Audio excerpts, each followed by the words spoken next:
സ്നേഹമില്ലാത്തൊരു ലോകത്തെക്കുറിച്ച് ചിന്തിച്ചു നോക്കിയിട്ടുണ്ടോ? ഏകദേശം അതൊരു ശ്മശാനം പോലെയായിരിക്കും. റോബർട്ട് ബ്രൗണിംഗ് പറഞ്ഞതുപോലെ സ്നേഹമില്ലാത്ത ലോകം സൂര്യകിരണങ്ങൾ ഏൽക്കാത്ത ഭൂമിയെ പോലെയായിരിക്കും. ഈ പ്രപഞ്ചത്തിലെ ജീവശക്തിയാണ് സ്നേഹം. അതില്ലെങ്കിൽ ജീവിതം അസാധ്യമായി തീർന്നേക്കാം. മനുഷ്യജീവിതത്തിലെ ഏറ്റവും വലിയൊരു ഘടകം തന്നെയാണ് സ്നേഹം. വലിയ ജോലി നേടുന്നതിലും ഒരുപാട് പണം സമ്പാദിക്കുന്നതിലും എല്ലാത്തിലെയും അപ്പുറത്തേക്ക് ഒരു വലിയ കാര്യമുണ്ടെങ്കിൽ അത് സ്നേഹം മാത്രമായിരിക്കും. ഒരു പിഞ്ചു കുഞ്ഞിൻ്റെ മസ്തിഷ്ക വളർച്ചയിലും ആ കുഞ്ഞിന് സംഘർഷങ്ങളെ അതിജീവിക്കാനുള്ള ശേഷിയും ലഭിക്കണമെങ്കിൽ ഈ ലോകത്ത് ഒരേ ഒരു മരുന്നേ ഉള്ളൂ എന്ന് ശാസ്ത്രം പറയുന്നു. അതെന്താണെന്നോ? അത് ആ അമ്മയുടെ വാത്സല്യമാണ്. ശൈശവത്തിൽ കുഞ്ഞിന് ലഭിക്കേണ്ട സ്നേഹലാഹളനങ്ങൾ കുഞ്ഞിന് ലഭിച്ചില്ലെങ്കിൽ പിന്നീടുള്ള ജീവിതത്തിൽ മറ്റുള്ളവരെ സ്നേഹിക്കാനും അതിൽ സന്തോഷം കണ്ടെത്താനും നല്ല സമൂഹ ബന്ധങ്ങൾക്ക് അശക്തനാവുകയും ചെയ്യുമെന്ന് വിസ്കോൺസിൻ സർവകലാശാലയിൽ നടത്തിയ ഒരു പഠനത്തിൽ സേത്ത് പൊള്ളാക്കി എന്ന മനഃശാസ്ത്രജ്ഞൻ വ്യക്തമാക്കി. മാതാപിതാക്കളുടെ സ്നേഹം ഒരു കുട്ടിക്ക് സൂര്യപ്രകാശം ഏൽക്കാത്ത ചെടിയെപ്പോലെയാണ്.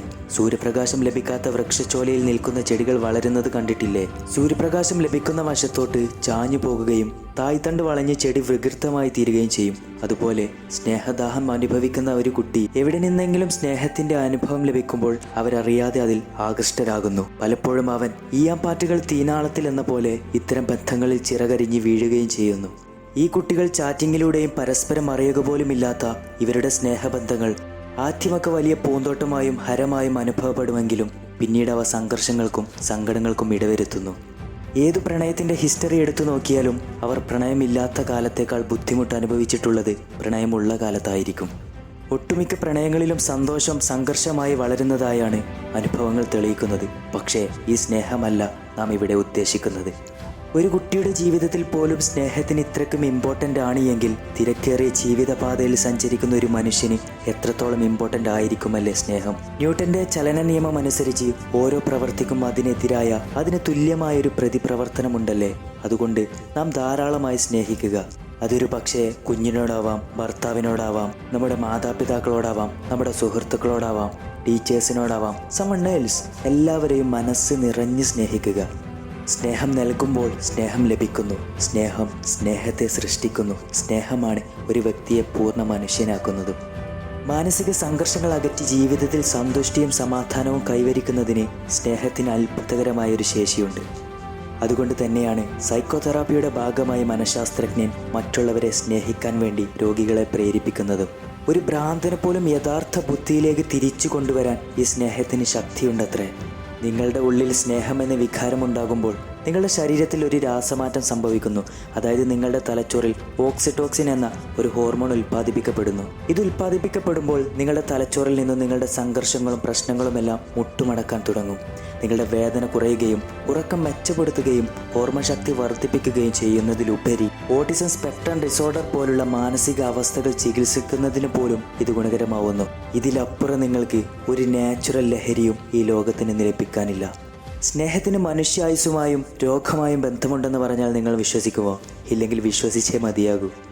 പ്രശസ്ത അമേരിക്കൻ ഹൃദ്രോഗ വിദഗ്ധനായ ഡീൻ ഓർണിസ് തൻ്റെ ലോ ആൻഡ് സർവൈവൽ എന്ന ഗ്രന്ഥത്തിൽ സ്നേഹം ആരോഗ്യത്തിനും ദീർഘായുസ്സിനും പ്രധാന ഘടകമാണ് എന്ന് ശാസ്ത്രീയ പഠനങ്ങളുടെ വെളിച്ചത്തിൽ വ്യക്തമാക്കുന്നുണ്ട്.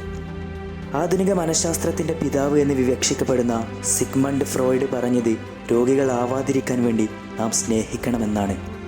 സ്നേഹവും സ്നേഹബന്ധങ്ങളും രോഗശാന്തി നൽകുകയും രോഗപ്രതിരോധ ശേഷി വർദ്ധിപ്പിക്കുകയും ചെയ്യുമെന്ന് ശാസ്ത്രീയ വശമായി നിരവധി പഠനങ്ങൾ വ്യക്തമാക്കുന്നുണ്ട്. അതിലൊന്നാണ് കാലിഫോർണിയ യൂണിവേഴ്സിറ്റിയിൽ നടത്തിയ ഒരു പഠനത്തിൽ ഭാര്യയുടെ സ്നേഹം ലഭിക്കുന്ന ഭർത്താക്കന്മാർക്ക് ഹൃദ്രോഗ സാധ്യത മറ്റുള്ളവരെ അപേക്ഷിച്ച് വളരെ കുറവാണ് എന്ന് കണ്ടെത്തിയത്. അതുപോലെ തന്നെ ഇസ്രായേലിൽ 80,000 പേരിൽ നടത്തിയ പഠനത്തിലും ഭാര്യമാരുടെ സ്നേഹം ഭർത്താവിൻ്റെ രോഗശാന്തിയിൽ വളരെ പ്രധാനപ്പെട്ട പങ്ക് വഹിക്കുന്നുണ്ട് എന്ന് വ്യക്തമാക്കി. സമൂഹജീവികളായ നമ്മുടെ എല്ലാം ജീവിതത്തിൽ സ്നേഹത്തിനേക്കാൾ വലിയ പങ്കുള്ള മറ്റൊന്നില്ല.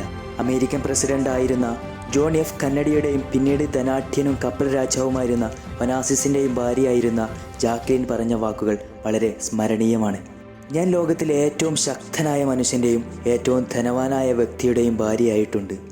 അപ്പോഴൊന്നും എനിക്ക് ലഭിക്കാത്ത ആനന്ദവും സംതൃപ്തിയും എനിക്ക് ലഭിച്ചത് കാരുണ്യ പ്രവർത്തനങ്ങളിൽ മുഴുകിയപ്പോഴാണ്. അതുപോലെ തന്നെ ചാൾസ് രാജകുമാരനായിട്ടുള്ള വിവാഹബന്ധം തകർന്ന ശേഷം കടുത്ത മാനസിക സംഘർഷത്തിന് അടിമയായ ഡയാന രാജകുമാരി അതിനെ അതിജീവിച്ചതും കാരുണ്യ പ്രവർത്തനങ്ങളിലൂടെയായിരുന്നു. നമ്മൾ ചെയ്യുന്ന ഓരോ കാരുണ്യ പ്രവർത്തനങ്ങളിൽ നിന്നും, ഓരോ സ്നേഹത്തിൽ നിന്നും മറ്റുള്ളവരുടെ മുഖത്തിൽ തെളിയുന്ന പുഞ്ചിരി, അത് നമ്മുടെ ജീവിതത്തിലെ ഒരു വലിയ മോട്ടിവേഷനാണ്. നമ്മൾ ആരാണെന്ന ഐഡൻറ്റിറ്റി നമ്മൾ ശരിക്കും മനസ്സിലാക്കുന്നത് അവരുടെ മുഖത്തിൽ നിന്നായിരിക്കും. നമ്മൾ ആരുമല്ല എന്ന് തോന്നുമ്പോൾ നമ്മുടെ മനസ്സിലേക്ക് ആദ്യം കടന്നു വരുന്നതും അവരുടെ പുഞ്ചിരിയായിരിക്കും. അത് നമ്മുടെ ജീവിതത്തിലെ മറ്റെവിടെ നിന്നും ലഭിക്കാത്ത ഒരു വലിയ ഊർജമായി മാറും. സ്നേഹമേ പരം സൗഖ്യം, സ്നേഹഭംഗമേ ദുഃഖം എന്നാണല്ലോ മഹാകവി ജി ശങ്കരക്കുറുപ്പ് പാടിയത്. ദേഷ്യം ജീവിതത്തെ തളർത്തുന്നു, സ്നേഹം ജീവിതത്തെ സ്വതന്ത്രമാക്കുന്നു. ദേഷ്യം ജീവിതത്തെ അരക്ഷിതമാക്കുന്നു, പക്ഷേ സ്നേഹം ജീവിതത്തെ താളാത്മകമാക്കുന്നു. ദേഷ്യം ജീവിതത്തെ തമസ്കരിക്കുന്നു, സ്നേഹം ജീവിതത്തെ പ്രകാശമാനമാക്കുന്നു. മാർട്ടിൻ ലൂതർ കിങ്ങിൻ്റെ ഈ വാക്കുകൾ നമുക്ക് മറക്കാതിരിക്കാം. Thank you for watching life journey.